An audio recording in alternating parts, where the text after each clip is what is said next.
Welcome back, everyone, to the Talking Devils podcast, brought to you by talkingdevils.co.uk, your number one independent Manchester United podcast. Hope everyone had a lovely Christmas and also a happy New Year as well. But we're talking about Manchester United. It's almost 2021 going into 2022. What can we say? We didn't start off the new year in a positive tone, but I am joined here today by two former Manchester United players, Mr. Phil Marsh and Lee Lawrence. I'm here today to talk all things Manchester United. We're going to talk about all the latest news. We're going to review the Wolves game. We're also going to talk about Aston Villa coming up this Monday in the FA Cup. Obviously, the FA Cup being very special for many people associated with Manchester United, especially I know two lads hold the FA Cup kind of really close to them as well. And look, who else doesn't love the FA Cup? It is a fantastic competition traditionally. So we're going to break that down. We're going to talk about the FA Cup competition in itself as well and what that can mean to our seasons. But before we get into the, I suppose, nitty gritty in terms of Man United, because there's a lot of things to break down here today. First of all, Phil, haven't seen you since last year. Did you have a good Christmas? How did you get on over the Christmas period? Yeah, good Christmas. Thanks, Keane. Just obviously spending time with the family and stuff like that. So yeah, it was a good Christmas. Obviously, nice to just have a bit of downtime and have a drink and just sort of watch the kids with the presents and all that sort of carry on. But yeah, no, had a good time and obviously a nice rest, obviously from work. So yeah, good. Do you know what? I was just about to say, when you said rest from work, I was thinking, what's that? Because I was working the whole way through Christmas. And for me, my Christmas started on the 1st of January. That's when I had my first day off. So, yeah, Christmas started for me in the new year. And then Man United didn't give me a good Christmas at all. So, hopefully in these next couple of months, it will be good. Lee, obviously you celebrated Christmas as well. You were obviously with your family as well. How did that go? How did that go for you? Evening, boys. Happy New Year, everybody. Yeah, absolutely fine, mate. We had a great Christmas. To be quite honest with you, I'm supposed to be in Spain at this moment in time, over at my cousin's. So we got a bit of bad news between Christmas and New Year with my boy being single jab that we couldn't get over there. So I'm really supposed to be on my holidays now. Instead, I've been back at work this week. So we've had a great Christmas break, but it could have been better. I could have been in Spain by now, sunning myself. You could have been sunny Spain, over there with Mino Raiola, maybe negotiating a few contracts maybe for these Man United players coming in the summer. You could have been doing that as well.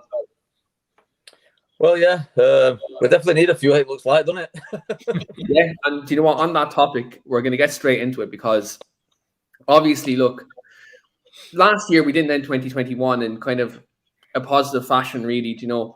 Results were going up and down. The football wasn't great under Ole Gunnar Solskjaer towards the end of his tenure, but also since Ralph Ragnick come in, like, let's be honest, I think we've only kind of had 1/2 hour of really good football under him, and the rest has been kind of what we've seen for the rest of the season. Phil, obviously, I think the game that stands out for us mostly because it's the first defeat will be the Wolves game. Now look, it's a 1-0 defeat, and look, when you look at the performance, very disjointed, lack of cohesion. It's been kind of the same old that we've seen all season. But for you, in terms of body language of some of these players, in terms of lack of work rate, not chasing the ball down, kind of players not so much digging each other out, but almost, putting each other down, and there's no communication, no encouragement there. What do you see in that Wolves game that would really have worried you, considering, look, Ralph Ragnick is a new manager and he's coming in with new ideas, and it almost looks like this system and the way he wants us to play, the players are not buying into it at the minute. Everything, if I'm honest. I think there's no hiding away from how poor we was against Wolves, and it's been sort of that way. Not just in that game, but we've seen signs of this coming for months now, especially from some of the players. I think it's clear to see that confidence levels are rock bottom with a lot of the players. There doesn't seem to be any sort of cohesion and team spirit. A lot of the players were doing some stuff I was seeing. It was like so amateurish. Some of the stuff it's like basic.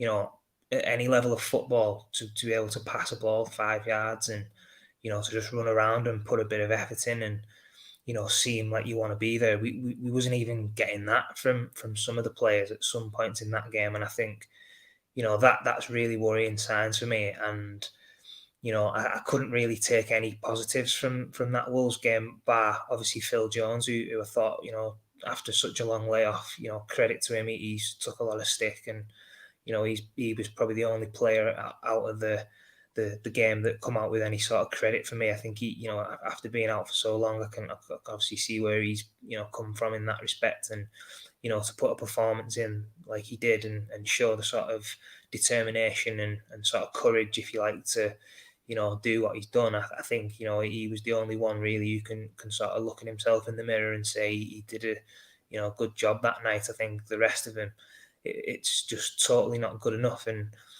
And for me, we've said it numerous times this year that fans understand that players aren't always going to be this high standard, but to just not even put the work rate in and the effort and be able to do the basics is just criminal, really, for me, Keane. Yeah, I think for me, like, especially when I looked at the basics, like in that game, the basics weren't being done right. Like if you look at 5-yard passes, simple passes to your teammates, they weren't being done. Like you looked at players like McTominay, Matic, they were giving the ball away senselessly. And what made it worse for me is when they were giving the ball away, they weren't making an effort to win it back. They were almost looking at the player run past them, and it was like, oh shit, yeah, like I have to go now. I have to run after him. But it was even the players who work hard, like Cavani. Like usually we talk on this podcast about Cavani in terms of his work rate and his press. There was none of that the other night as well. Do you know, like it really mystified me, kind of the level of performance. And one thing we said since Ragnick came in, we're all excited about is this system, the high press.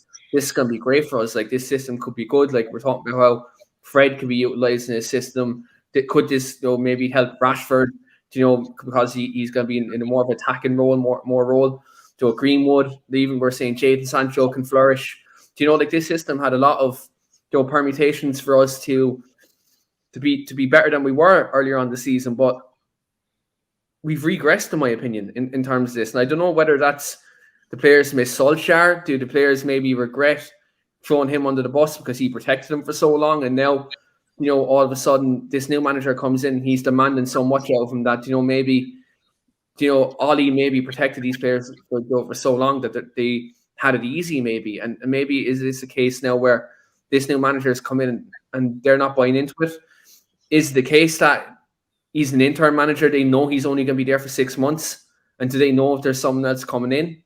Is that the reason why? Is that maybe the way they're saying, look, yeah, he's only here for 6 months? Like, it's like in any job, in any line of work, if you know someone's a temporary position, some people might rest in their laurels. Is it that? Could that be the case? I don't know. But there's a level of professionalism that when you're in a Manchester United shirt, that the bare minimum is you work hard, and you work hard for 90 minutes, and you put all out there for the shirt and for the fans. So there's 76,000 fans in Old Trafford. I haven't seen Old Trafford as flat this season. Because regardless, remember when we had the results of the Solskjaer this year, 5-0 against Liverpool, 2-0 against City, 1-0 home to Villa. One thing always stuck to me at every game this season: the fans would get the team over the line regardless. But it was even flat. I think this group of players is losing their relationship with his fans. I think the fan base now, like if you look at it, like Jose Mourinho, Louis van Gaal, David Moyes, Ole Gunnar Solskjaer, now Ralf Ragnick, all these managers can't be wrong in terms of that. I think if you look at these group of players, a lot of them here who I don't think are good enough to play for Manchester United, and they're quite lucky, in my opinion, to be playing for Manchester United. It's just mystifying how many of these players are. I suppose their egos are getting ahead of this badge right here, and it's mystifying, to be honest.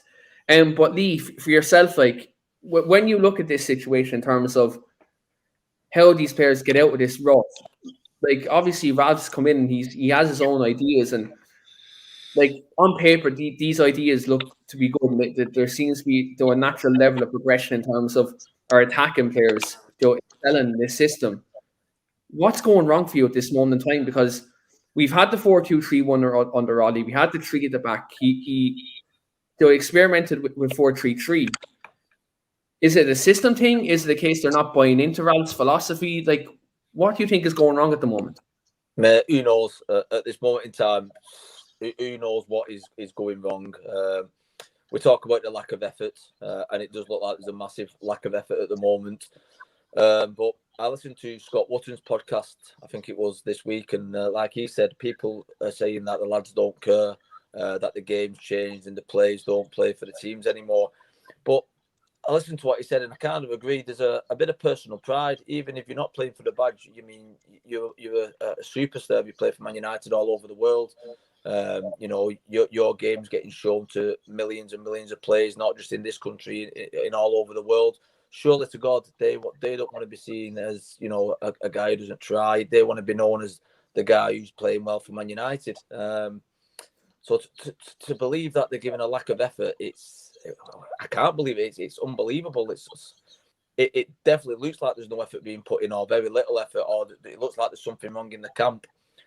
But it just begs belief that this day and age, and you know, you can get players and you can be bought for so much money, and you can come with such a reputation that you wouldn't want to put the effort in. Is it that like you've just said there and you just touched on, is it just that they're simply not good enough? Are these players coming from other clubs where the expectation on them, you know, isn't as big as being at Man United? Obviously, when you sign for Man United, and rightly so, you're signing for this mega money, and you're this mega star with this name, what goes and precedes you. You're expected to, you know, to be playing fantastic week in, week out. The likes of Jadon Sancho is come over, and we think we've given quite a lot of leeway at the moment, and we said, you know, it sort of seems to get going in the second half of the season and this, that, and the other. To me, if you're signing Jadon Sancho for £80 million, showing glimpses even there and maybe only coming well and playing well in the second half of the season, for me, isn't good enough. If you're signing Jadon Sancho for £80 million, he needs to get going straight from the start. And it's not just Jadon too, you know what I mean? That can be said for a lot of players that we've signed. They've got the reputation what's preceding them, but they're just not showing what they're capable of on the pitch. We're saying that we've got a team of individuals and not a team, the team spirit, but are the individuals, you know, are they good enough? Because what I've seen this season, particularly these last, you know, 4 or 5 games, we're getting battered all over the field. We made Podence look like, you know, one of the world's best players the other day. For me, he looked like I was looking at Podence the other night against Wan-Bissaka the other night, and I was looking at it, I was thinking, like, geez, he looks like a prime Eden Hazard the way he's beating him the whole time. Yeah, and yeah. And more near that level, you know, and it was all over the park, Keane. It was literally all over the park. We was getting absolutely mad. The right wing back, was it Semedo? He was free every single time. Luke Shaw couldn't get nowhere near him. He looked like an absolute world beater. I mean, you know what I mean? The right backs and the names we've got, we should be head and shoulders above these guys. But these guys are outperforming us week in, week out. And it's not just the Wolves game, even the Burnley game where we won 3-1. Very lucky in my opinion. Again, Scott McTominay had a good game. Apart from that, who really had a great game on that pitch? You know what I mean? We could have easily have drawn that game, quite easily have drawn that game. De Gea played well. Like, apart from De Gea, like he kept us in the game for a couple Scott and De Gea had a good game. Wolves game again. Jones, like Phil just touched on, absolutely made up for the guys. Come back, you know, he's been there and he's done it with the teams and he's won the leagues. He knows what it is to be a Man United player because he's been in that era where we have won games and we've been successful under a successful team. He knows the mentality, what's needed. Now, I'm not saying that Phil Jones is going to come back in that squad and be the answer because, like I say, you've got to remember, before his injuries, him and Chris Smalling, we was all calling for them to be replaced and changed. I'm absolutely made up for the lad that he's come in and put that performance in. I think he, you know, after 2 years out, being on a training field for 2 years and not getting a game, to put that level of performance in is, was fantastic. But he knows the level what's expected at the club, and he knows how you've got to play to be successful and to play for this club. And I think a lot of the team at the moment, they've just not got that the right mentality to be Man United players. But what do we do? Do we have a mass? Do we get rid of them all? You can't do that, can you? You know, a lot of people say put the under 23s in, but it's all right saying put the under 23s in, but a professional game, You need experience, or you're not going to win nothing. So it's a bit of an hard one to think about what's next to do. It's a bit of a catch-22 what we do at this moment in time, because I think Solskjaer done so well to rebuild this squad, but all of a sudden now we're looking and say, is another rebuild needed? After this 2.5, 3 year period, it's shocking, really. And you're absolutely right in terms of Phil Jones. Like, for me, I was absolutely delighted to see him come back after 2 years. Like, me personally, I thought his Man United career was over. I didn't think I'd see him put on the United shirt again, but I see one picture on social media that really kind of, I suppose, summed up.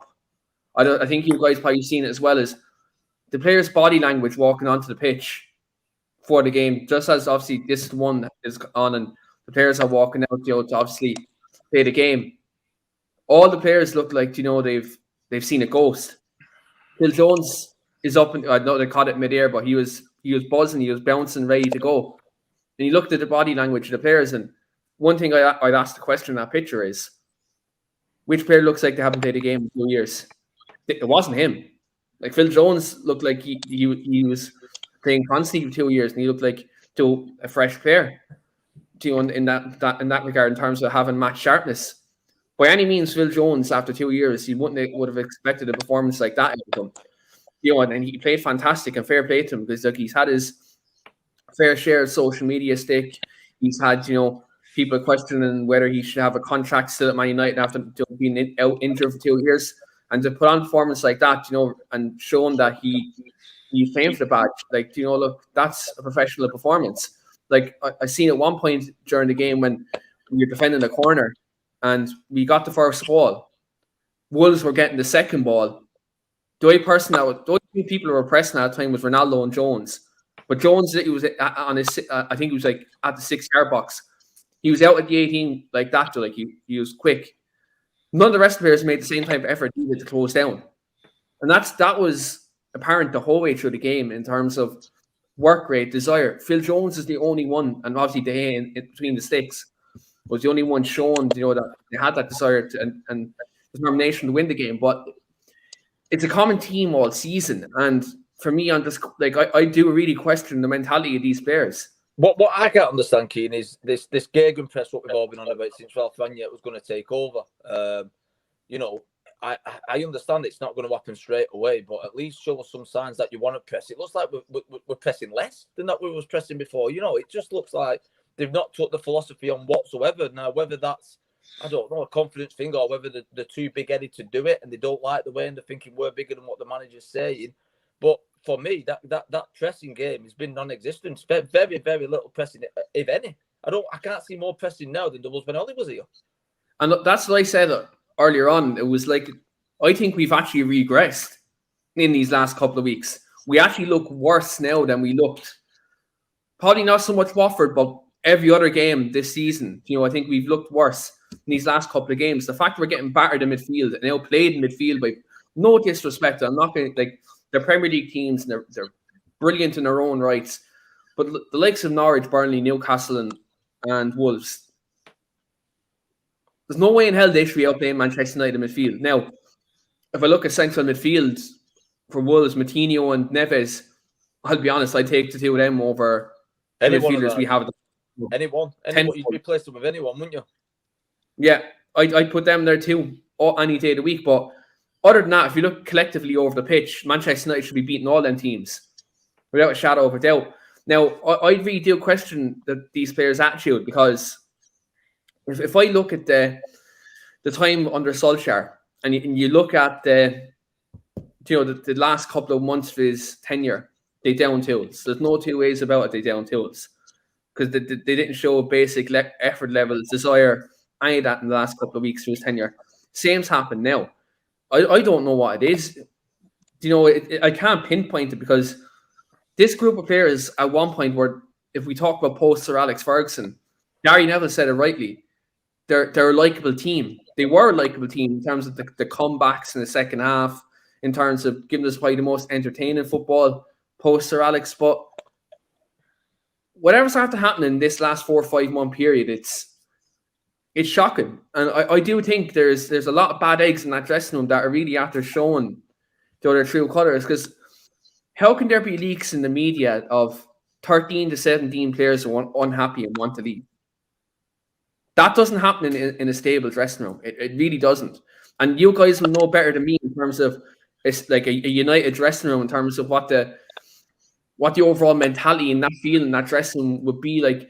Phil Lee, you've been in the dressing room with the likes of Roy Keane, Gary Neville, Ryan Giggs. With these characters in the dressing room would be in order. And Man United at the moment, we don't have that. We don't have a leader.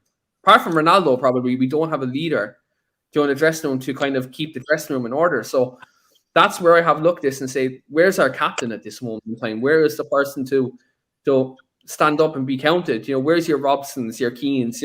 Where's that character? And I think that's where it's unfortunate at the minute. But I just want to come to Jim's comments. I'm going to bring this to you, Phil. Jim says here that it's professional footballers who can't make a 5-yard pass as a joke, or perhaps a mental approach to working for a new boss they don't like. Serious questions need answers. When you look at this in terms of the basics that are happening, do you think, is this a confidence thing? Is it a case that they've played a different system for a couple of years and all of a sudden now they're playing this new 4-2-2-2 system, and as Lee rightly mentioned in terms of getting pressure, is the case that it's too much too soon for these group of players, but is the case you're professional players, you just get on with it? Yeah, I mean, just touching on what we were just on about then, I think that's the massive thing really for me that stands out in terms of, there's not really anybody who's grabbing the bull by the horns and being a real leader. And, when things aren't quite going the way that you want them to, you need that big character or somebody in a dressing room who can, deal with things, get things in order, on and off the field, and that's a massive thing that we haven't got. You need more than one. You need 2 or 3 of them at least in a good side. And I think when I think back to my time at the club, and I obviously speak about that a lot, but there was 5, 6, 7 who would any issues, it'd get dealt with straight away. Any bad performances that'd get dealt with, you'd be back on the training field and you'd rectify that the game after. And I don't see any of that in this current squad that we've got. And I think, in terms of like the stuff we've just touched on there, like the basics were just so poor against Wolves. And we're not talking, amateur footballers here. We're talking the top level professional Premier League footballers from Manchester United. And yeah, you can make mistakes. Yeah, you can have a bad game. But I think, as we touched, the body language and sort of it was the reactions as well to some of this stuff that was happening. When you give a ball away, your first thought should be, right, I want to win it back. I want to do something to sort of, show that I want to, be on the front foot. And I think it's been evident to see, in the last 6 months to a year that a lot of these players are living off reputations. I said something about this on Twitter yesterday, and I think for me, a lot of these players, fantastic players, they've been great, but reputations only last so long. You've got to keep putting in performances, and as soon as you take your foot off the gas, and performance levels start to drop, then you soon get found out, and fans will only stay loyal to players in that situation if you still putting a shift in and working hard and doing the fundamentals of what you need to be doing, and some of these players just aren't even doing that, which is really, really worrying. And I think we can blame formations and you can blame managers and all this kind of stuff, but for me as a player, if you're on the pitch, regardless of what formation you're playing in, regardless of who the manager is, I'm on that field and I'm doing the best that I can do for myself and for the club, regardless of what position I'm in.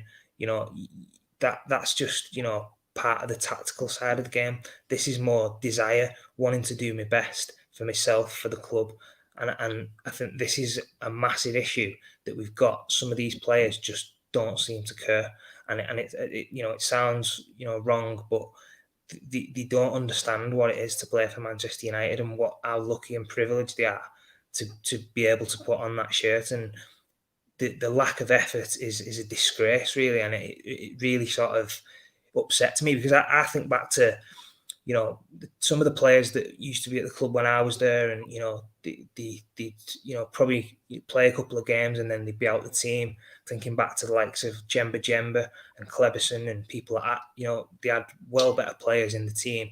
But I remember every time they played, they might not have been good enough in terms of, you know, technically or, you know, all that kind of stuff on the ball, but they always put a shift in. And that was because it was bred into that team by Keane and by all the other players. That's the bare minimum that you've got to give. Your work rate and your desire and your passion and the way you sort of work for the team is a given. You know, if you're technically not good enough, then you get found out and eventually you move on, or, you know, you don't play as much as the others. But at the minute, in this current team, we're not getting any of that. And I think it just shows, and it's rubbing off. And a lot of these young players who, you know, aren't probably as experienced as some of the other lads, you can maybe feel sorry for them a little bit more, because the older players should be setting an example and leading and sort of galvanizing players. And, you know, some of the stuff that we're seeing is rubbing off on other players, and it seems to have just spread through the dressing room. And it's you know, once it's got to that stage, it's very hard to get it back. And I think that's where we're at the moment with all that. Lee, how would you change? How would you change this? Do you maybe do a clear out now at this moment in time? Do you maybe look and say, right, there's certain characters we need to get out? Is there a case that you need to identify who the bad eggs are, regardless of what their quality is, and bring in some real characters into the dressing room, and, you know, to try liven it up? Because it seems to be a case now where we're at a point where, you know, it's toxic at this moment in time, and as Phil rightly mentioned, it's rubbing off on some of the younger players, and it's stunting their development almost, and there's a lack of leaders there. For you, how do you fix this? I would say if I was Ralph Rangnick, and obviously he's got a six-month interim period and he's going upstairs for 2 years, I think Ralph's going to have to bring in players, if he's going to bring in players who he actually knows and he actually trusts, to play the system.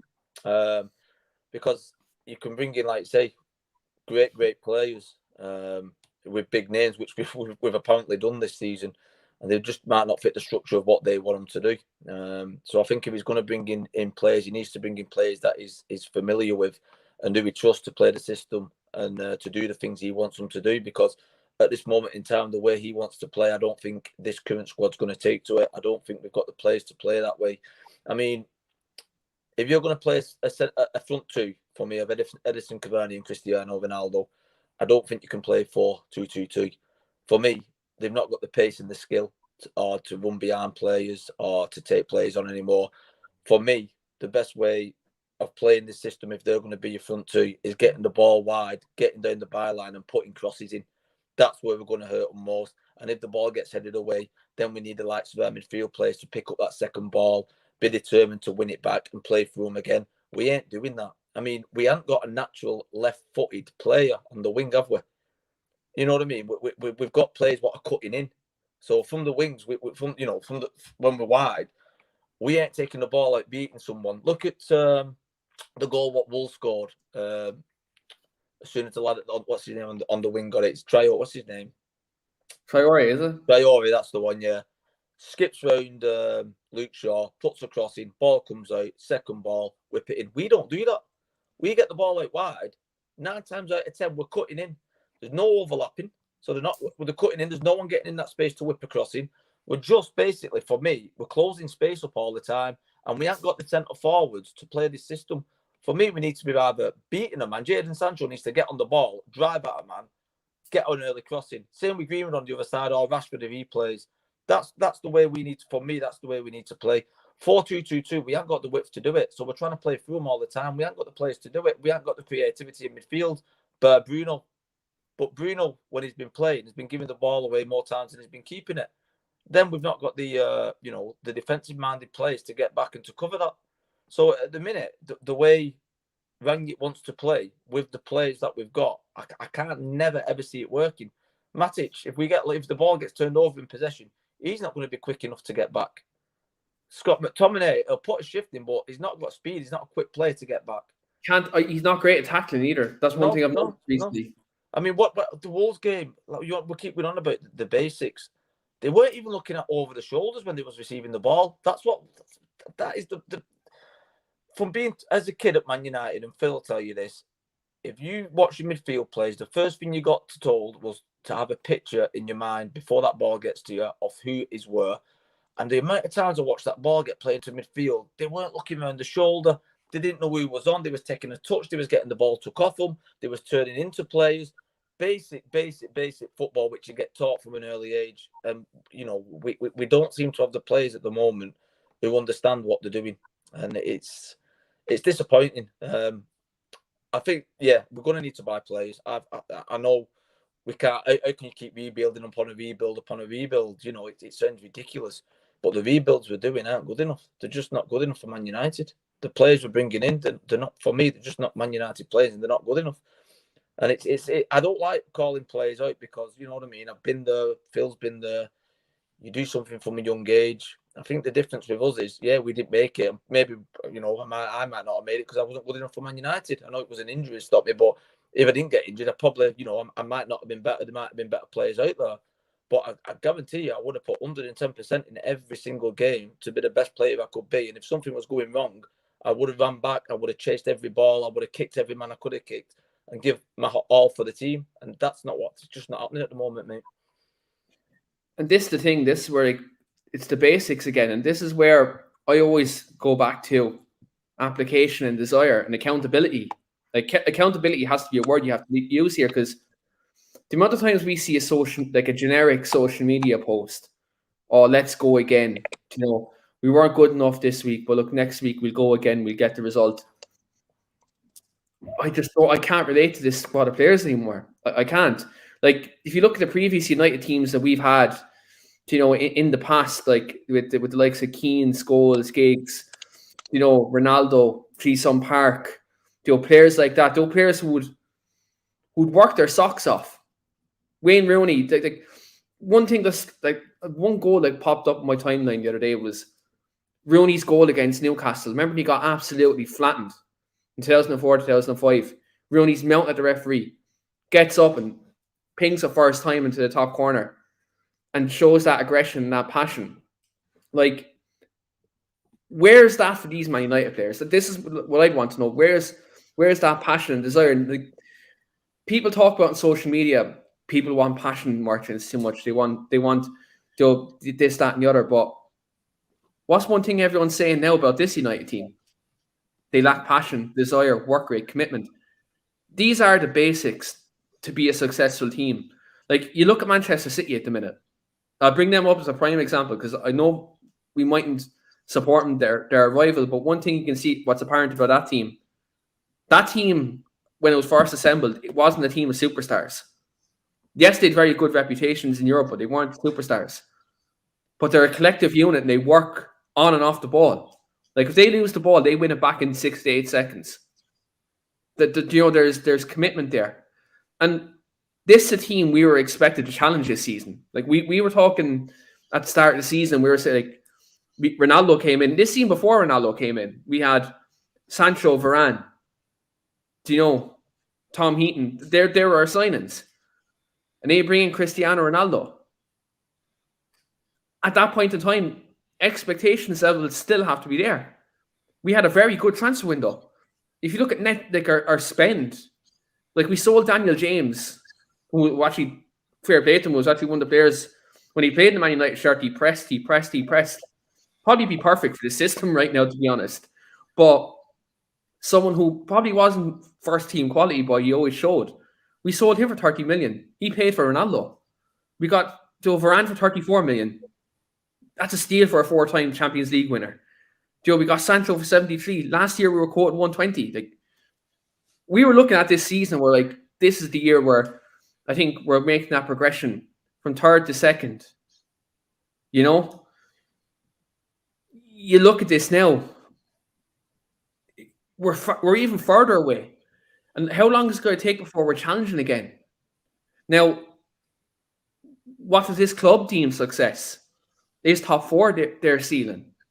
Because if that's the case, then I'd be very disillusioned with that. I wouldn't be happy with that, considering the young quality we have in the squad, and there's still very good players in the squad to challenge, not just for the league, but bare minimum a trophy.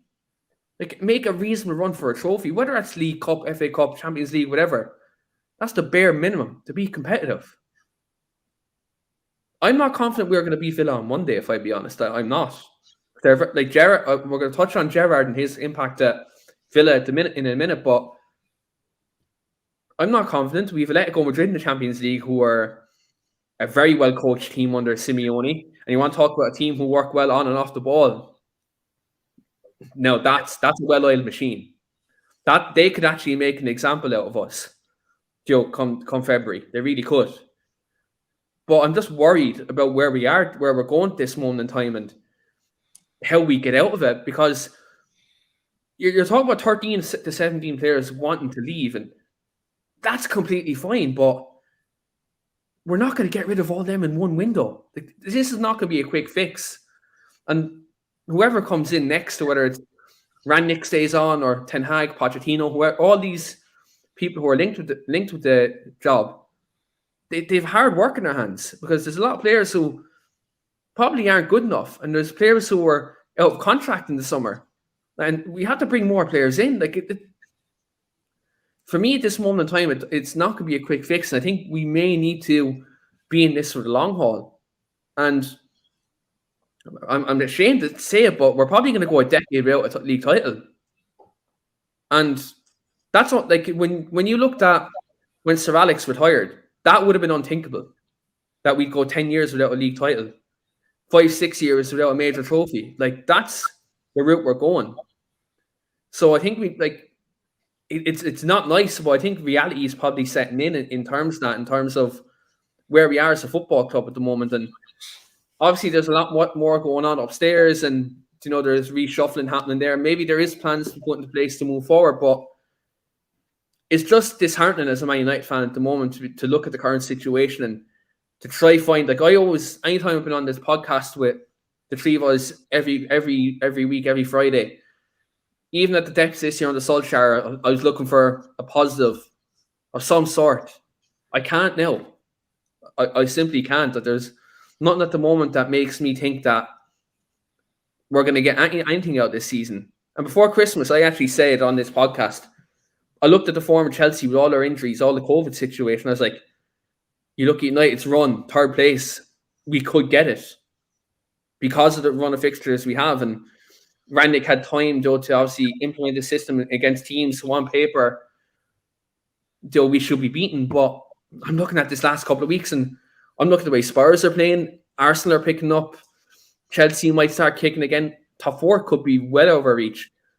Manchester United could be playing in the Europa Conference League next season. Like, that's a distinct possibility right now if you look at our league position and our current form.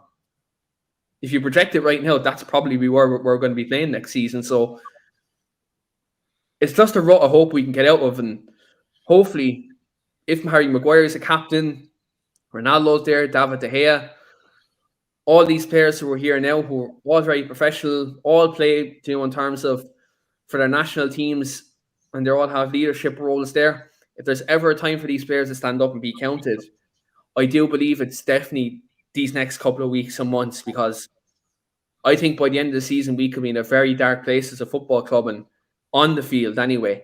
And with multiple players out of contract, multiple players who are in contract but want to leave, this rebuild could be the biggest rebuild post Sir Alex Ferguson that we've had, which scares me, to be honest, but I think it could be coming. But in terms of this anyway, we do have a football game on Monday in the FA Cup, and obviously both of you have been at the club at a time where Manchester United win a lot of FA Cups, and it seemed to be a trophy that more often than not that we'd be, in contention for, and we'd always seem to push for. Phil, obviously our opponents on Monday, Aston Villa, obviously they sacked Dean Smith, and he's obviously gone other ways to Norwich, and they brought in Steven Gerrard from Rangers. We all know him from his time at Liverpool. But what do you make of the job that Gerrard's done at Villa so far in terms of it's obviously he's another new manager, new setup, new formation, group of players. Obviously, Manchester United are a whole bigger club than Aston Villa, but what would be your assessment of kind of Gerrard's impact at Aston Villa in such like a short period of time? I think he's done really well. I can't deny the fact. I think he's come into the club and obviously being a fantastic player that he was, he's had a positive impact, and I think on a lot of the players there, and you can see by the way the performances have been of late, that he's got them right at it, and I think the competition that they've got now within the squad is pretty good, and you can see that there's sort of a lot of team spirit, which we don't have at this moment in time, and I think that's the most depressing thing really for us at this moment in time when we look around and we see other teams, our biggest two rivals in Liverpool and City, as you just touched on, well-oiled machines. Every single player seems to know the jobs. They know what they're doing in and out of possession. And for us at this moment in time, it's we're in disarray. I don't know what performances are going to be like from one game to the next. I think players are looking around and looking at other players and thinking, what's going on? Where should I be? Who am I passing to? What? And we're turning up to games as Man United fans thinking like, not how many we're going to win the game by or how we're going to play. It's more like, are we going to even get a full team of like people who's putting a shift in? And I think that's criminal really for a club of our magnitude and sort of the history that we've got. It should be a lot better. And I'm a little bit concerned. I'm going to the game on Monday against Villa. I've not been for a bit, so obviously looking forward to going and watching a game. But I am a little bit worried because I think Villa's already beat us at Old Trafford this season, and he played fantastic that day. I remember that.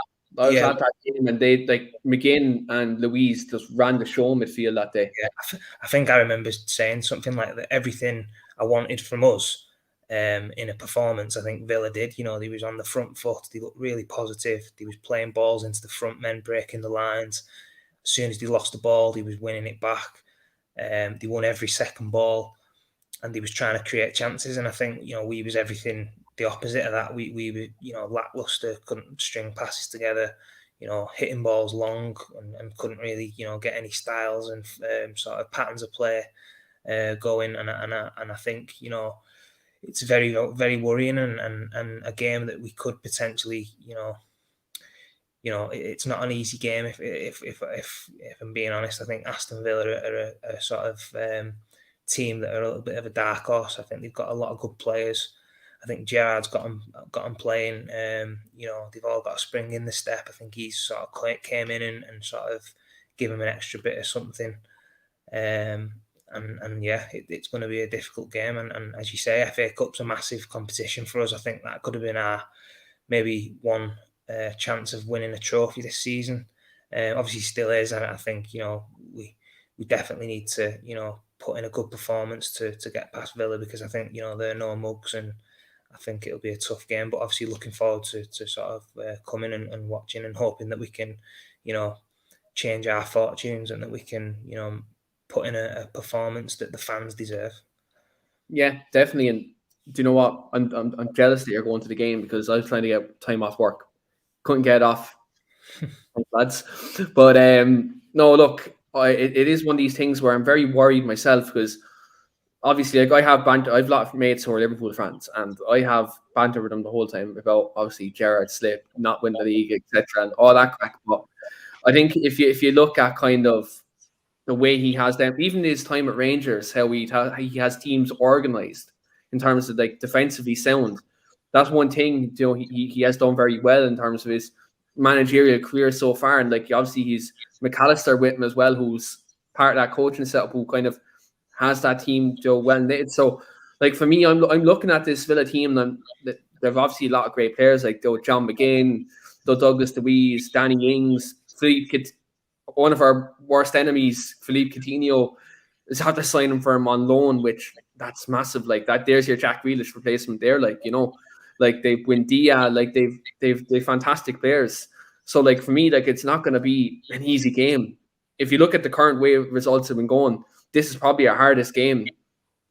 So in Ralph Ragnick's time at the club, and like that was going to be like we were all saying Wolves is going to be the hardest game. He's going to find it hard against Wolves, but like I look at this game, with against Villa, and like for me, I'm looking at midfield. I'm a very, very concerned about the midfield battle because I was as I mentioned, like I was at the Villa game at Old Trafford back in September, and like Fred McTominay got overrun in that midfield. Bruno was all over the place, like in terms of he couldn't get on the ball. Like Douglas Luiz man marked him, and once they man marked Bruno, McTominay and Fred didn't have the capacity to break the lines of the passes. Whereas when Villa got the ball, they were winning it back quickly. They were popping into Ings or they're popping out their wingers and they're creating chances where there was none of that from us. So like I look at it and like especially if we play this system on Monday, like we do have to look at it and say, who do we put in there? Because you've played McTominay and Fred, which they're probably going to be the two because if you're talking about like winning the ball back quickly, they're probably going to be our best bet, even though McTominay probably isn't the best of tacklers, but he has a work rate about him that he'll try and win the ball back. I think we do need Fred to start on Monday because I think if you're looking at McGinn and someone to match McGinn's intensity in midfield, Fred's going to have to be that man. I think Fred has to play. But then you have to look at if you're going to stick this 4-2-2 system,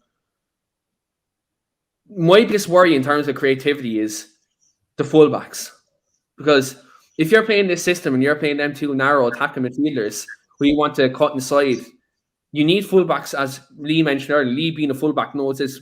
Probably Phil had a stint at right back as well. But like in terms of fullbacks providing weight, you need to bomb on. Wan-Bissaka, this way teams. I don't know if you noticed this, lads, but do you know anytime Man United have the ball and we're trying to create chances, they pop it into a Bruno, pop it into a Rashford or whatever. They force us to pass the ball to Wan-Bissaka, knowing that crossing the ball probably isn't his biggest strength. And they allow us to have the ball there because they know we won't create a chance. And teams set back up quickly because he's not the quickest on the ball. So for me, I'm looking at this and I'm probably playing a Dallo right back against Villa because at least he'll provide us with an overlap and an out ball. So maybe like Luke Shaw, he has played well. He played well against Burnley. Like he was bombing forward. He was creating chances. I think Alex Telles should play though. You're talking about like delivery. Our delivery is going to have to be on point against Villa. I think if you're talking about using the overloads and you're going to have to look at the two attacking midfielders, whether it's Sancho and Bruno or those Sancho and Greenwood, they're both going to obviously cut in. So you're going to need fullbacks to overload. If you don't do that, then like your play is going to become very predictable, and as it has done. I think you look at the Palace game. Keane, just on that as well, I think they're going to have to try and do that as well because if you've watched Villa and how they play, the fullbacks for them, Matty Cash and Target, they love bombing on. They'll get forward and put crosses in all day. And I think, if we don't, try and do the same, that they'll just, have a field day all day and they, they don't hesitate in doing that.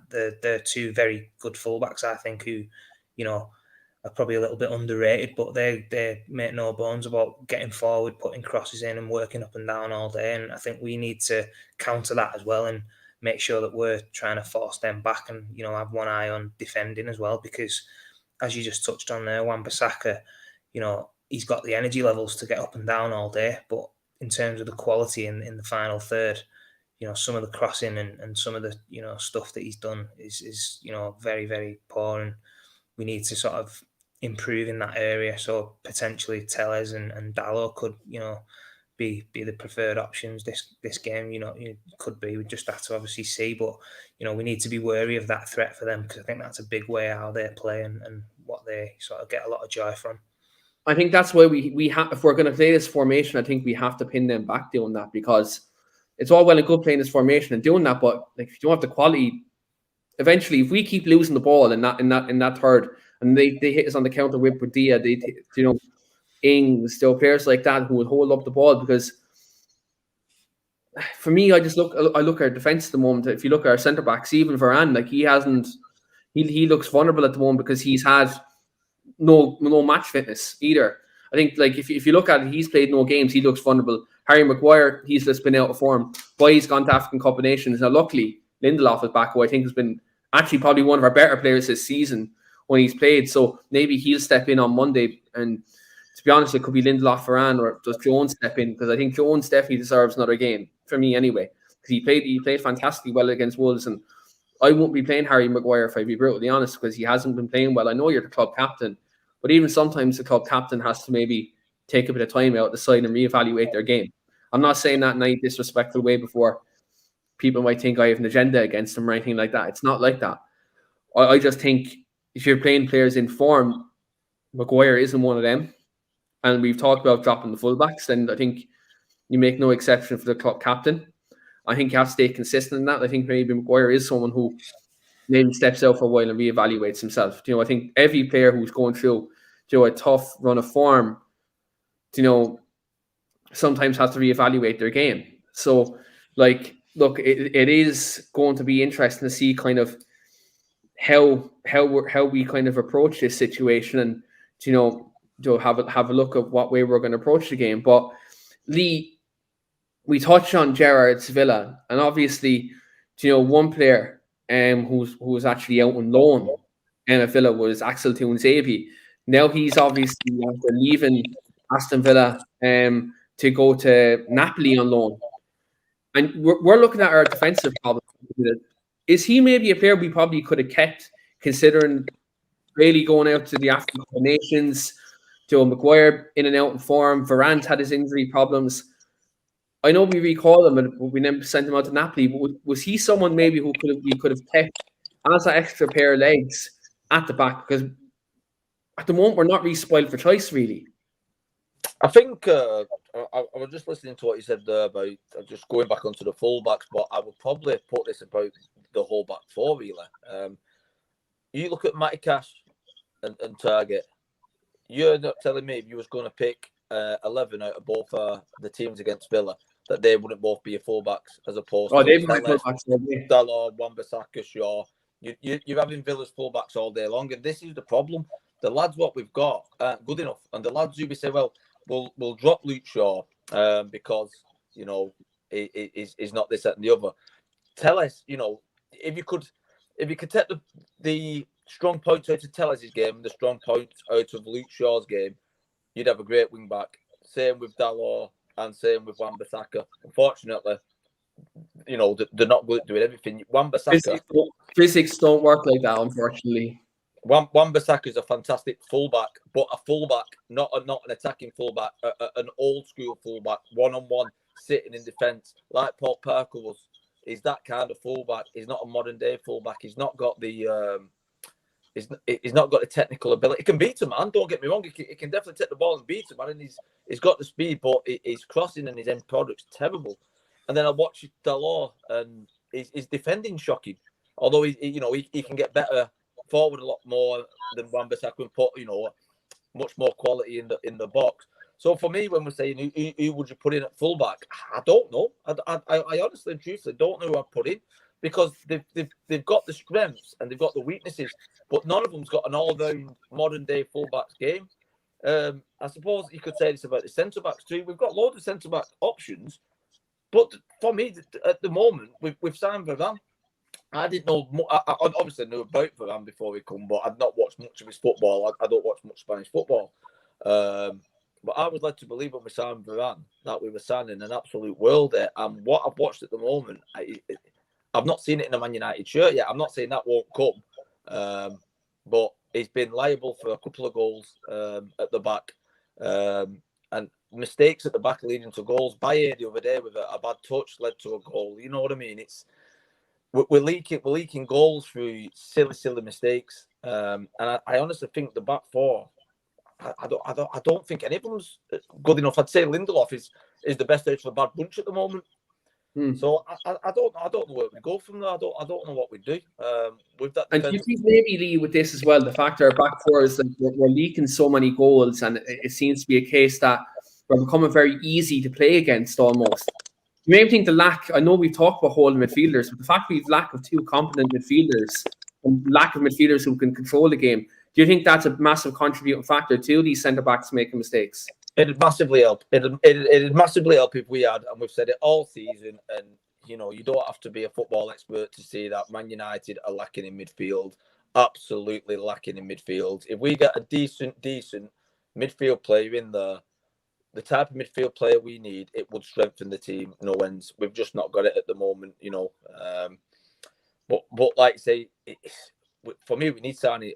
I mentioned it on Twitter the other day. I think the spine of our team, straight there in the middle, isn't good enough at the moment. I think we've got Maguire who's way out of form. We've signed Varane, who was supposed to have sorted this out. He's not hit form yet. Hopefully, God hoping he does, but he hasn't hit the form yet. In the middle, we've got Bruno, who's probably our most creative player, but we haven't got that strong all-round midfield player who's world class. And then I look at United's midfield. I look at West Ham, for example, and they've Rice and Souček in there. For me, we've got one of the worst midfields in the Premier League, and I don't say that lightly. I think we've got one of the worst midfields in the Premier League. I'd agree. And then we look up front, and we've got two world superstars in football, but they've been world superstars. They're not what they was. So we've got Ronaldo, who's been the world's best, arguably one of the world's best, if not the world's best. And Edison Cavani's had an absolute fantastic career. But these aren't the future of Man United. Do you know what I mean? We need to be signing someone, a world-class striker, who's going to embed into a system what's going to take us to the next level.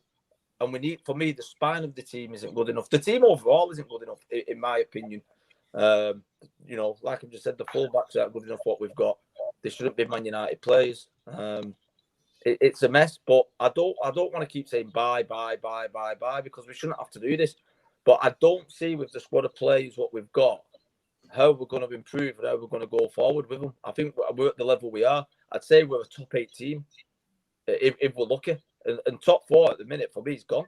Unless something drastically improves, and I can't see if something drastically is going to improve with the team we've got. I think I can't see us getting European football this year.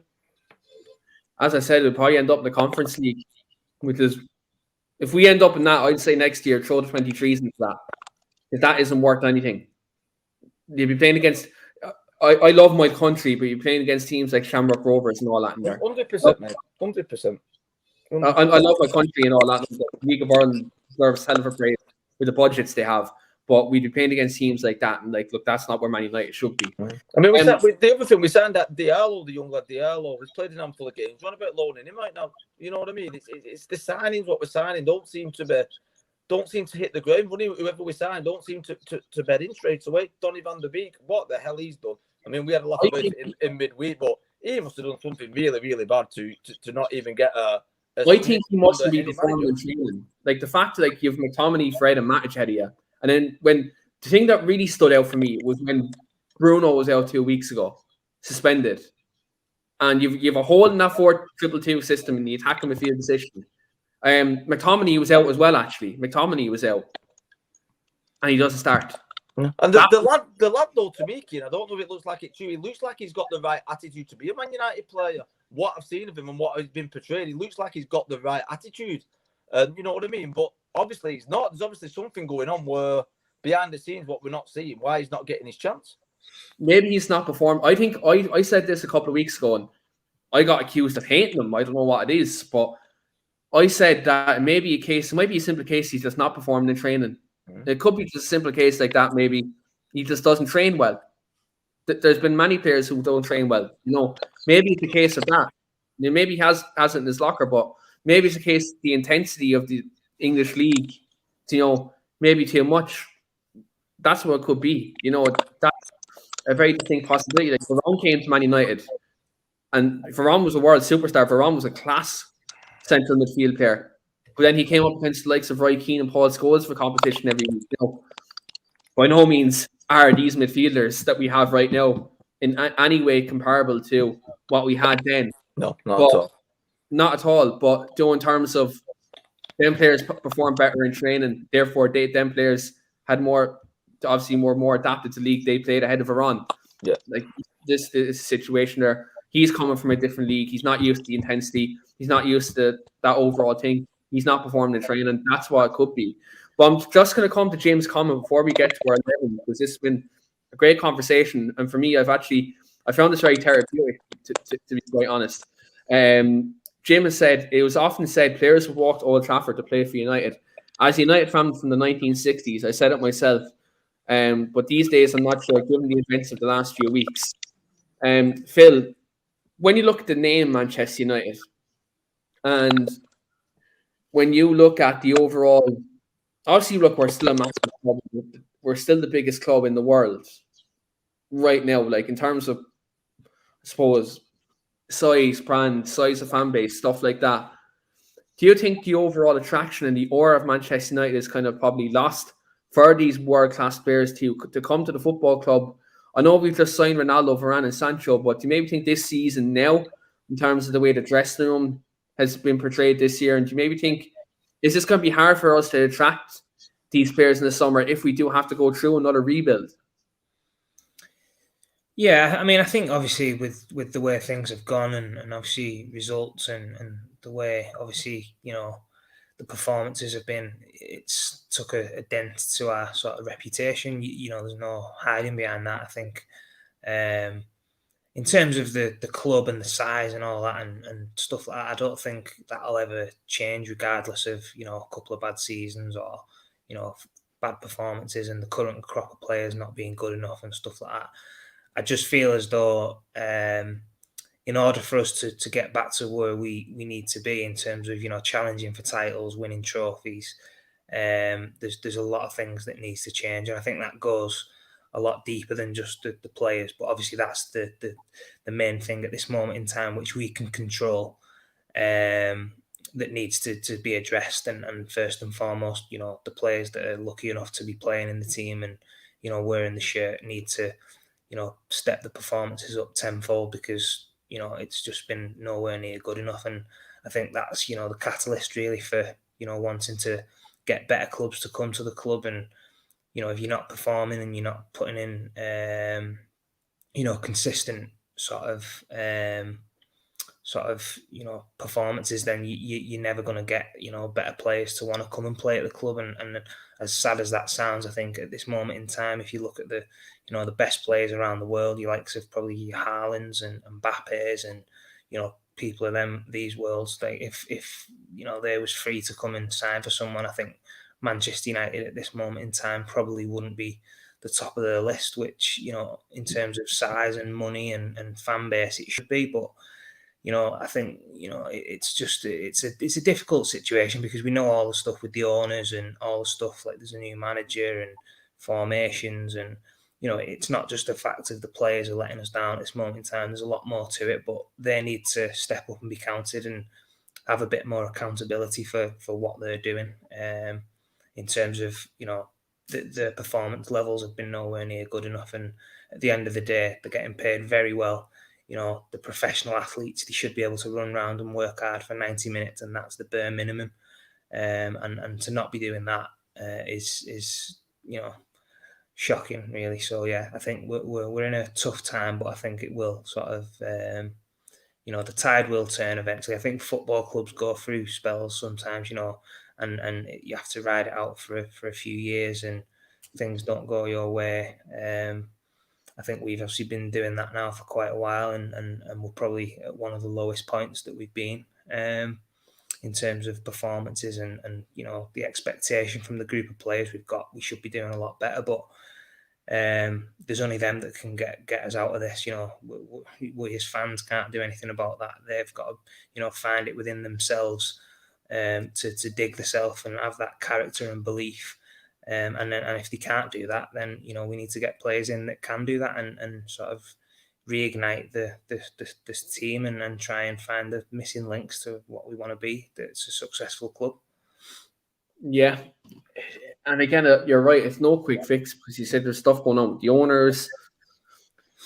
There's uncertainty about the board. Like, there was uncertainty, like obviously Richard Arnold's coming in. Is he going to be head of football where Ed Woodward was? We all know how he kind of failed in that role.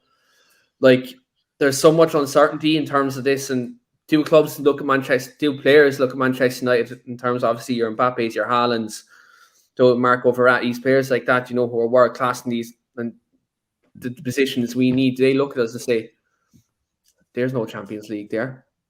This is a 4 or 5 year rebuild. Do I really want to go there when I'm in my best years in my career? Probably not. I think this is where United maybe need to be, like if Ralph Rangnick is going upstairs after this, and if you're going for a long rebuild, I think United scouting really needs to go out there. Maybe we could look for more gems. We don't buy these superstars and we make players. And you bring in a manager maybe like a Pochettino or a Ten Hag who we built for this rebuild. After this, we see what they've done to individual clubs and what they've done with minimum money. Maybe we go down that route. Maybe don't buy the superstars. Maybe, buy these unknown players. Clubs have done it in the past in England. Leicester are the big example. They bought Mahrez, Vardy, Kante for next to nothing. If you get your scouting right, then there's maybe yes, you buy the odd 80 to 100 million pound player, but if you get your scouting right, you can buy him for half that or even less. So I think Man United need to maybe put more emphasis on the football side. Look, we'll see what happens, but it's just hard to say whether we're going to rebuild quickly again. You can't really pinpoint it and say, yes, this is how they're going to do it. It's just, it's confusing and it's frustrating at the moment. And again, as someone who loves the football club, you'd like to hope they have the best intentions, but again, is the best intentions on spreadsheets? That's the reality. But in terms of this game, obviously, look, we're looking at the Villa game this weekend, and we're at the end of the show. We always do our starting 11 predictions and score predictions. I'm daring to say these starting 11 predictions and score predictions are any of us going to get these right? Because usually Phil and Lee they kind of get them right. Me, I haven't got one right all season. So, well, apart from the Chelsea game, I got one all. But apart from that, I've got nothing right. So let's hope 2022, new year, hopefully a new me, and hopefully some predictions right. So I'm going to go to Lee first. Give me your starting 11 and give me your score prediction following that. One sec. You're on mute there. One sec. Fire away. Right. Okay. This is going to be hard because it could be a number of anybody, couldn't it, who gets picked. So I've been trying to jot it down as we've been doing this podcast who I was going to go for. And I could get half the team wrong if I'm being honest, but let's have a little go at it. Obviously we've got David De Gea in nets. I'm not sure, but I think he may stick with Wan-Bissaka at right back and Shaw at left back and give him one more chance. Whether they deserve it or not, I'm not sure, but that's what I'm going to go for. I think if Lindelof's fit, I think he's got to start. I think he's been our best centre back probably now for a little while. So I would start Lindelof. I'd love to give Paul Jones another game. I think after the other day, he deserves another game. Unfortunately, I can't see it happening. I think he'll stick Varane in there if he's fit. So I think they'll back for Wan-Bissaka, Varane, Lindelof, and Shaw. I think he's definitely, if he's going to play the same system, I think he's going to put Scott McTominay and Fred in there. Again, like I say, to try and nullify McGinn and Louise. Whether that will work or not, I don't know. But I can't see if you stuck any other defensive mid-player in there, what we've got. I can't see him doing a better job than them two would do. So I think he's going to stick them in. It's kind of tried, isn't it? Like that's why you kind of have to do it at the minute. Yeah. I mean, I tried Matic a couple of times, and I don't think Matic has got the legs at all to match Villa's midfield players, the attacking midfield players. So I think that's all he's got. I think he's got to start Bruno. Bruno looked dangerous when he come on the other day. I just think Bruno's got a lot of bad habits which he needs to cut out. But again, he's definitely a most dangerous, most creative player. So I think he's going to start Bruno up there. I think it's a mixture whether he puts Greenwood in there or Rashford on performances and on who I think who deserves it out of them two. I'd definitely say I would play Greenwood. Rashford's been way off pace since his comeback. Whether that's a confidence thing, I'm not sure. But if we're going off, who deserves it in them two, I would definitely put Greenwood in there. And I think he'll stick with the same two up fronts of Cavani and Ronaldo. I think he might be bang on with that lineup. I think he may stick with the two. Now I've gone with something different in mine, but I'll let Phil pick his lineup. Before I do that, though, can I get your score prediction, actually? Yeah, mate. I'm normally optimistic, but that's been knocked out me these last few weeks. I'm not. I'm not going to say we're going to lose. I'm not going to say that because I would never do that. But I think if we're lucky, and we'll have to be very lucky, I think we might scrape a 2-1 victory. If we're lucky. Going 2-1 if we're lucky. I think many Manchester United fans would take that right now. Just get into the next round and progress. Phil, are you with the same system? Are you with the same group of players as Lee? Yeah, I'm same system. I actually feel though that after Phil Jones' performance the other night, I actually think he'll keep his place. I mean, you've got Lindelof coming back from injury.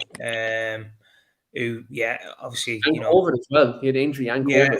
So for me, I think he's been our probably most consistent centre back all season, Lindelof, and if we were just speaking about him in terms of who would you pick, Phil Jones or Lindelof, and it'd obviously be Lindelof. But I just feel as though because of the layoff he's had and what he's been out with, and off the back of a performance that Phil Jones has had, I actually think he'll keep him in, and I think that'll do wonders for his confidence.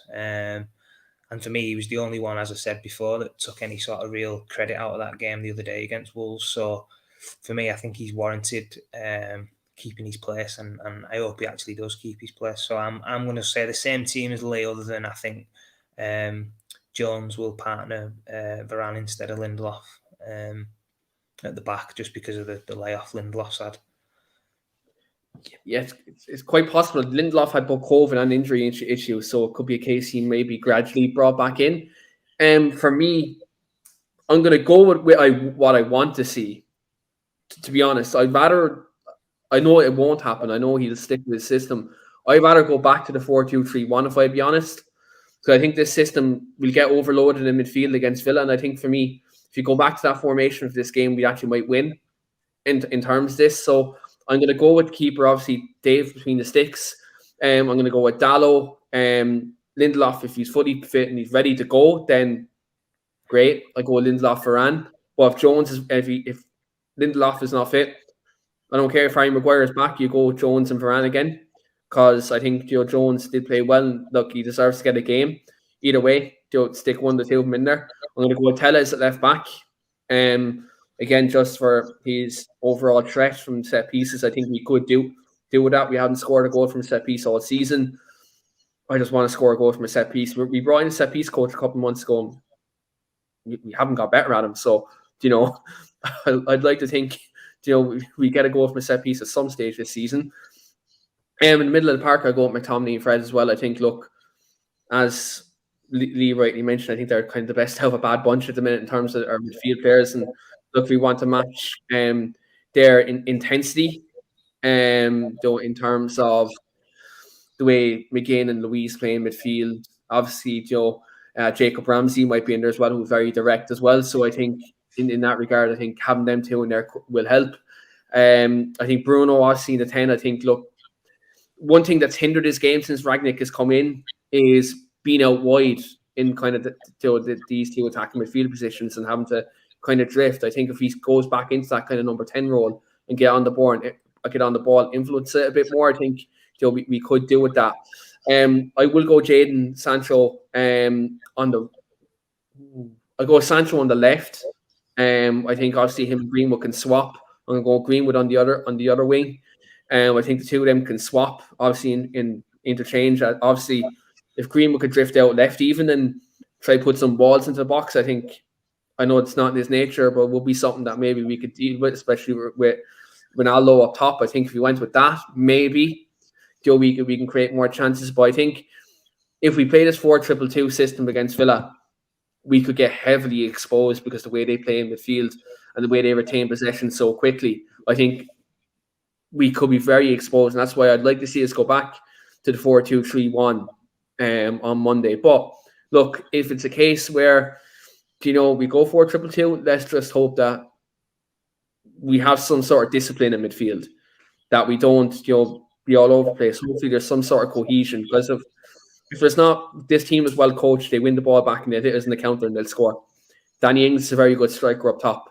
They've Ollie Watkins as well, who's a workhorse up there, who will play off wing Ings, and he'd be working to get them second balls. So, look, it's going to be a tough game. It's going to be a tough game. Now, before actually I give my score prediction, I didn't get Phil's. So, can I get Phil? Can I get your score prediction for the game? Yeah, I'm gonna sort of try and be positive because obviously I'm going to the game and I don't want to sort of put a dampener on it. I'm hoping I can bring a bit of luck. Obviously not been for quite a while, so I'm hoping that I can be a bit of a sort of lucky omen and we can have a positive result. I'm gonna say same as Lee. I think they will score just because of the threats they've got, and I think they've got a lot of quality in their team. So I'm gonna go for 2-1 as well, same as Lee. It's a full house of 2-1s. I'm going to go 2-1 as well, and Are we changing scorers as well, or you can if you want. I'm trying to think now myself. I wanted to go wild and go Phil Jones winner because I done him first goal scored the other night and it didn't come off, but it was like 55-1 it was. So he first goal scored the other night. If that came off, that would have been beautiful off a $5 bet. But do you know what? I love Greenwood and Ronaldo. You're gonna go Greenwood, Ronaldo. I'm gonna go Bruno and Greenwood on Monday. And Lee, who's your goal scorer is going to be? I'd love to say Fred, but I'm not going there anymore. Same as you, Keane. I've just had it in my head. Greenwood's way overdue one. He's been playing quite well. I think he's overdue a goal. I think he'll know that now. So I think he'll have his shooting boots on. So I think Greenwood will definitely be trying to bag one. And yeah, I think we'll get a cheeky little one off Bruno. He hit the crossbar the other day, and he should have, it was a sitter. So he'll probably try and rectify that. So hopefully get them two on it and Bruno and Greenwood. Hopefully, if I get that reaction, if I get that prediction right, I'll actually be coming on like Billy Big Bollocks next Friday. Absolutely, first prediction right all season. I'll be coming on like I'm mystically. Absolutely. Well, look, that's the end of our podcast, guys. Thanks very much to both Phil and Lee for jumping on here. And this evening, look, it's not easy talking about Man United at the moment. I actually found tonight quite therapeutic. It's my first time to talk about United in 2022 as a host. So, look, for me, it's absolutely fantastic to kind of get everything off my chest in terms of that. But for everyone watching the video, hit that like button in the video, hit that subscribe button as well, hit the bell notification just below Lee.